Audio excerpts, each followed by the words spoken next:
할렐루야! 할렐루야! 지난 한 주간도 평안하셨습니까? 지난 한 주간 좋은 일들 많으셨습니까?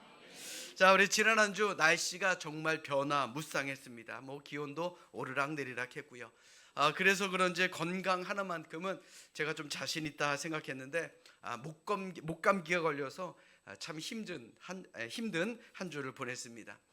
제가 여러분들에게 늘 건강하시라라고 말씀드렸는데 오히려 제가 제 건강을 챙기지 못한 것 같습니다. 내일 비 소식 있는 거 여러분들 아십니까? 잘 모르십니까? 내일 비 소식이 있어요. 근데 비가 오고 나면요 굉장히 많이 추워질 거다라 그럽니다. 자, 다른 건 몰라도 우리 건강 하나만큼은 잘 챙기시기를 축원합니다. 자, 우리 옆에 있는 분들과 이렇게 인사합니다. 건강 잃어버리지 맙시다. 자, 몸의 건강뿐만 아니라 우리 영적 건강도 잘 지켜야죠. 자, 다시 한번 인사합니다. 영적 건강도 잘 챙깁시다. 그래, 우리 영과 육의 건강 잘 관리하는 거, 이것도요 하나님의 뜻입니다. 이번 한 주간도 평안하게 건강하게 잘 보내시기를 주님의 이름으로 축원합니다. 지난주 광고했던 것처럼 우리 주일 오후 광화문 일대에서 악법 철폐를 위한 200만 연합 예배가 있었습니다. 우리 교회에서도 몇 분 참석하셨고요. 저는 신방이 있어서 또 주중에 올릴 유튜브에 올릴 새벽 묵상을 녹음하느라 안타깝게 참석하지는 못했습니다. 그래도 온라인으로 참여하면서 유럽의 여러 목사님들의 말씀을 들을 수가 있었습니다. 이 목사님들의 말씀을 듣고 있자 보니까 참 걱정이 되더라고요. 특별히 우리 어린 학생들, 지금부터 올바른 기준, 즉 하나님의 기준을 우리의 기준으로 삼지 않고 살아간다라고 한다면 우리 교회뿐만 아니라 이 나라의 미래가 어두워질 것은 불보듯 뻔하다라는 그런 생각을 하게 되었습니다. 물론 이 자리에도 저와 생각이 다른 분들이 계실 것입니다. 또 정치적인 색깔 역시도 다른 분들도 계실 것입니다. 자, 그러나 이 자리에 있는 우리 모두 다른 건 달라도요 한 가지는 같아야 합니다. 그것이 무엇이냐? 우리의 삶의 기준이 정치가 아닌, 사람이 아닌 바로 하나님이 되어야 한다라는 사실 말입니다. 아멘. 하나님은요 이 세상을 창조하실 때 분명 여자와 남자로 나누셨고 동성애는 죄다라고 성경 여러 곳에 분명히 명시하셨습니다. 죄가 뭡니까? 하나님의 뜻을 벗어나는 게 죄입니다. 이걸 바꾸는 게 죄 아닙니까? 아무리 세상의 기준이 모호해지는 포스트 모더니즘 시대를 살아간다 할지라도 변함없는 진리는 하나님의 말씀이 우리의 삶의 기준이 되어야 한다라는 겁니다. 아멘. 자, 여러분들에게 영상 하나 보여드리도록 하겠습니다. 2022년 미국 LA 한 스파에서 있었던 일입니다. 미국 LA에서 트랜스젠더 손님이 여탕에 들어갔다 쫓겨난 사건이 일파만파 커지고 있습니다. 스파 앞에서 찬반단체의 난투극이 일어났습니다. It's okay for a man to go into the women's section around other women, young little girls. 스파업소가 자신의 성적 정체성을 여성이라고 밝힌 한 트랜스젠더 고객에게 여탕 입장을 허용한 겁니다. That's traumatizing to see that. I'm a woman. 쫓겨난 고객은 결국 발길을 돌렸습니다. SNS를 통해 사건이 알려지고 일주일 뒤 스파 앞은 전쟁터로 변했습니다. 성소수자 권리를 옹호하는 단체와 트랜스젠더의 여탕 출입 허용을 반대하는 단체의 맞불 집회가 펼쳐진 겁니다. 집회는 서로에 대한 혐오와 분노로 얼룩졌습니다. 상대편을 상징하는 깃발을 빼앗고 도로 한복판에 드러누워 난투극도 펼칩니다. 시위대는 강제 해산에 나선 경찰과 대치했고 모두 5명이 다친 것으로 알려졌습니다. 트랜스젠더의 여탕 출입을 허용한 스파는 현지 언론을 통해 성소수자 차별을 금지하는 캘리포니아 주법에 따른 조치였다고 설명했습니다. 자, 어떠십니까? 저는 단 위에서 가능한 한 정치적인 말을 잘 안 하려고 노력합니다. 자, 그런데 지금 본 영상 마지막 기억나십니까? 각자의 생각을 옹호하는 단체들이 모여서 서로 분노하고 혐오하고 싸우고 편을 가르는 이 모습, 과연 하나님이 원하시는 모습이겠습니까? 아니면 사단이 기뻐하는 모습이겠습니까? 맞습니다. 저는요 포괄적 차별금지법은 악법이 맞다라고 생각합니다. 왜요? 사람들을 서로 나누고 싸우게 만들고 혐오하게 만드는 사단의 계획이 그 안에 숨어 있기 때문에 그렇습니다. 이 자리에 있는 우리 청소년들, 학생들 잘 들으십시오. 세상의 기준이 시대가 원하는 삶의 기준으로 살아가라고 하지만 여러분들은요, 세상의 기준이 아닌 하나님의 기준으로 살아가야 하는 것입니다. 우리 아이들뿐만 아니라 여러분들 모두도 마찬가지입니다. 세상의 기준으로 살아가라 하지만 우리는 하나님의 기준으로 살아가야 하는 것, 이것이 맞는 것입니다. 아멘. 그런 기준으로 살아가는 여러분들 모두가 되시기를 주님의 이름으로 축원합니다. 자, 하나님은 오늘도 우리를 예배의 자리로 불러주셨습니다.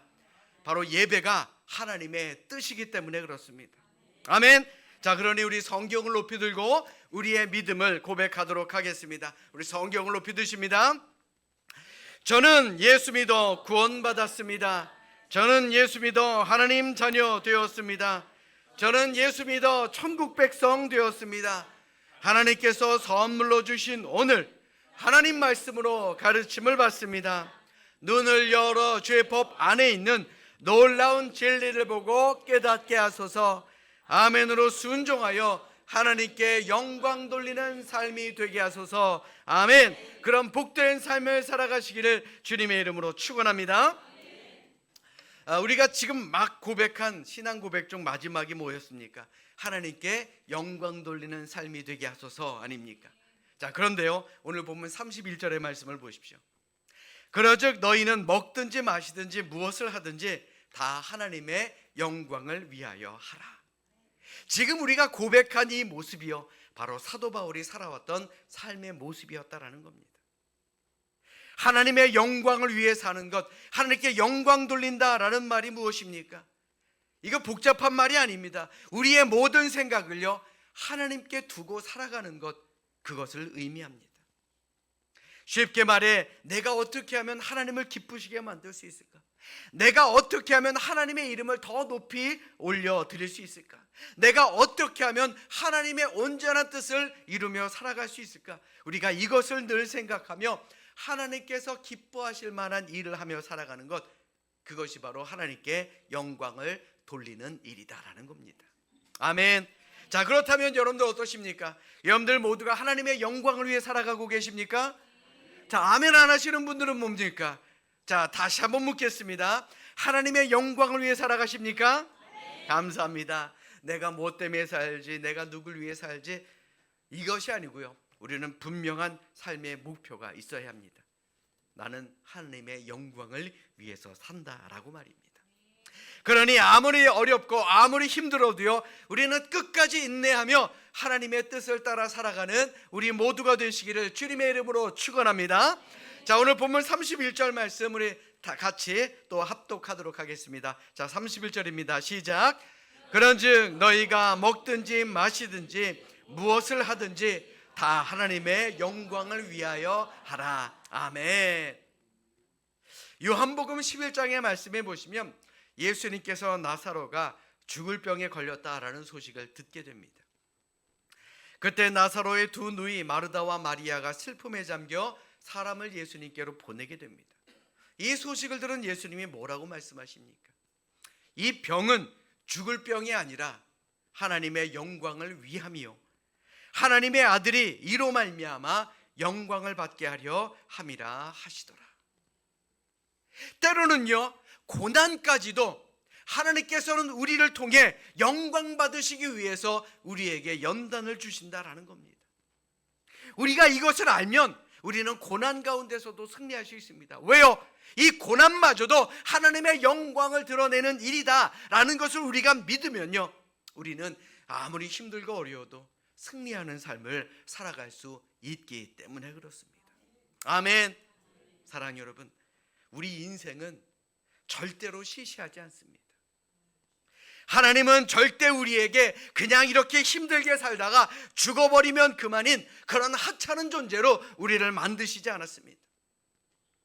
우리 모두는 다 하나님의 영광을 돌리며 살아갈 수 있도록 지음을 받은 그런 사람들이다라는 겁니다.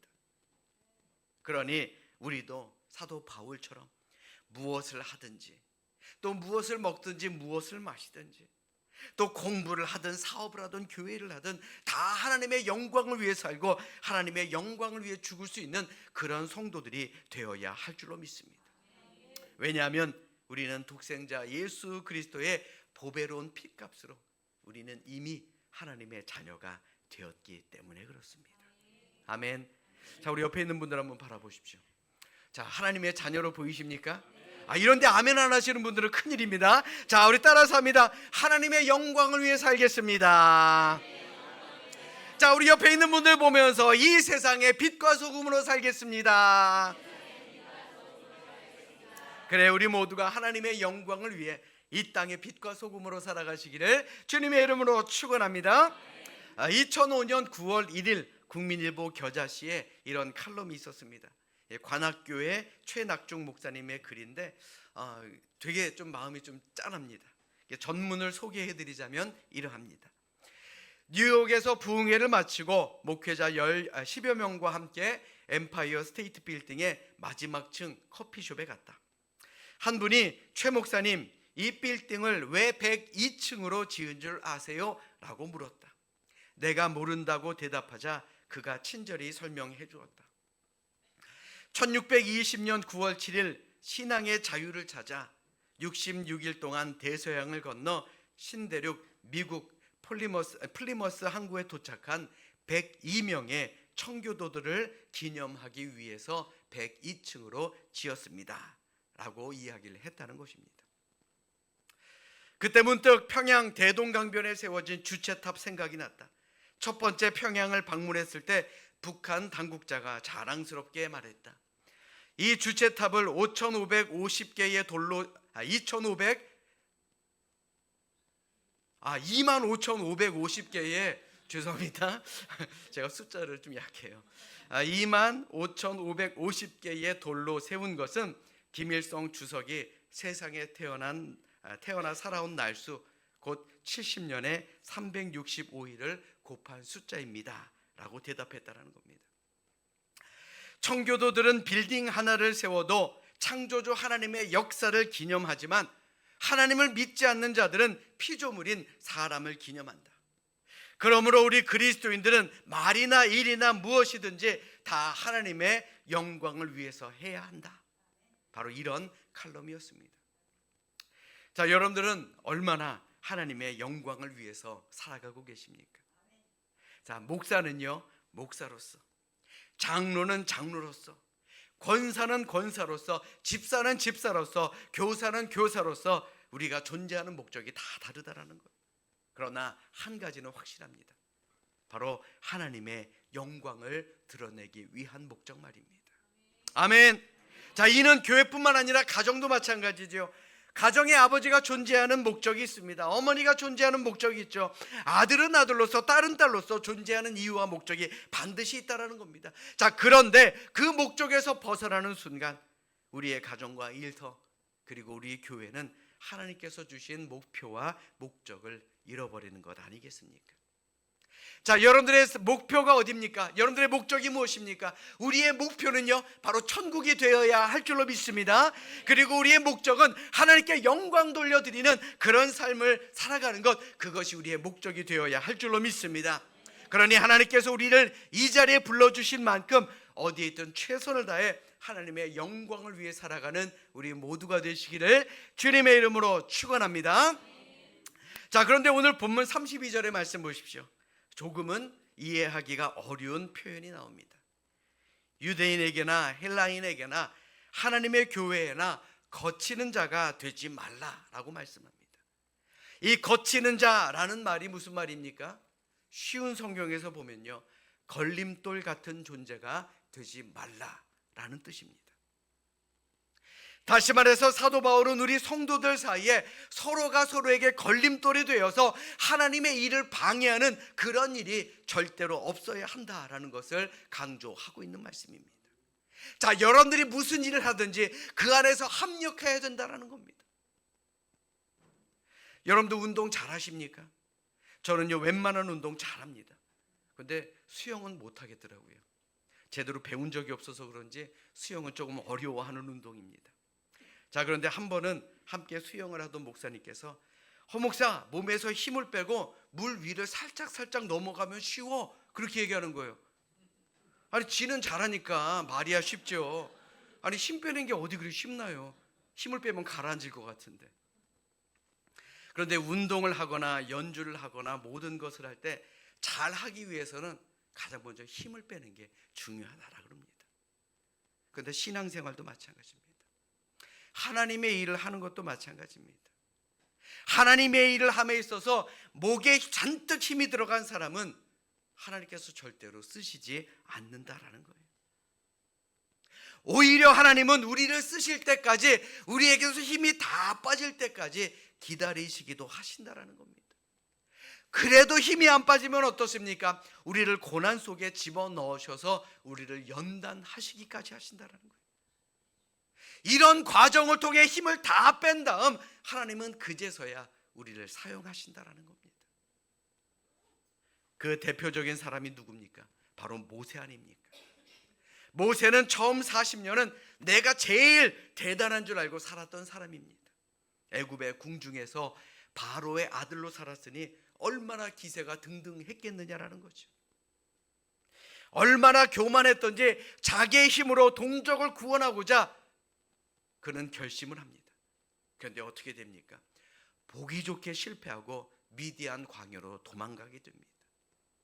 그리고 그곳에서 40년 동안 장인의 양을 치며 모든 힘을 빼는 훈련을 받게 되죠. 나이가 들어 더 이상 힘이 없을 때 하나님께서는 오히려 80먹은 할아버지 모세를 들어서 출애굽이라는 놀라운 기적을 일으키시지 않았습니까? 여러분들 잘 들으십시오. 내가 죽어야 하나님의 향기, 하나님의 능력이 생겨 하나님께서 우리를 마음 놓고 쓰실 수가 있는 것입니다. 아멘. 우리 교회 안에서도 마찬가지입니다. 열심히 하는 거 참 중요합니다. 그런데요, 교회 일은 내 힘으로 하는 게 아니에요. 하나님이 주시는 힘으로 하는 것입니다. 아멘. 내가 잘하려고 하니까 힘이 들어가고, 그래서 서로에게 상처를 주고 서로가 서로에게 걸림돌이 되는 것 아니겠습니까? 자, 우리 스스로에게 한번 물어봅시다.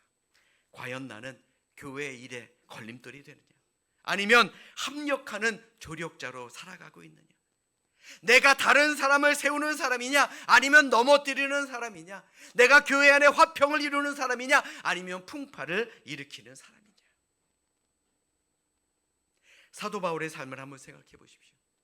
그가 예수님 믿기 전에는 그는 교회 안에 걸림돌이었습니다. 하지만 예수님 만난 후에 어떻게 됩니까? 그는 변화됩니다. 죽는 날까지 하나님의 영광을 드러내기 위해 살았던 사람이었다라는 겁니다. 우리가 그것을 본받아야 되는 것입니다. 아멘. 왜 아멘이 왜 이러십니까?